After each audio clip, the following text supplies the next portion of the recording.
اللہ ہی ہر چیز کا پیدا کرنے والا ہے اور وہی ہر چیز کا نگراں ہے۔ اسی کے پاس آسمانوں اور زمین کی کنجیاں ہیں، اور جنہوں نے اللہ کی آیتوں سے کفر کیا وہی نقصان اٹھانے والے ہیں۔ کہہ دو کہ اے نادانو، تو کیا تم مجھ سے یہ کہتے ہو کہ میں غیر اللہ کی پرستش کرنے لگوں؟ اور اے پیغمبر، تمہاری طرف اور ان پیغمبروں کی طرف جو تم سے پہلے ہو چکے ہیں یہی وہی بھیجی گئی ہے کہ اگر تم نے شرک کیا تو تمہارے اعمال برباد ہو جائیں گے اور تم نقصان اٹھانے والوں میں ہو جاؤ گے، بلکہ اللہ ہی کی عبادت کرو اور شکر گزاروں میں رہو۔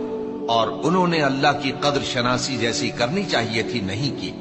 اور قیامت کے دن تمام زمین اس کی مٹھی میں ہوگی اور آسمان اس کے داہنے ہاتھ میں لپٹے ہوئے ہوں گے، اور وہ ان لوگوں کے شرک سے پاک ہے، بلند و برتر ہے۔ اور جب سور پھونکا جائے گا تو جو لوگ آسمانوں میں ہیں اور جو زمین میں ہیں سب بے ہوش ہو کر گر پڑیں گے مگر وہ جس کو اللہ چاہے۔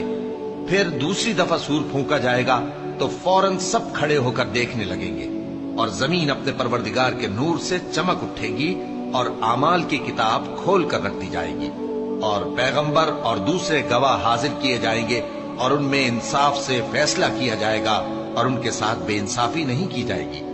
اور جس شخص نے جو عمل کیا ہوگا اس کو اس کا پورا پورا بدلہ مل جائے گا، اور جو کچھ یہ کرتے ہیں اس کو سب کی خبر ہے۔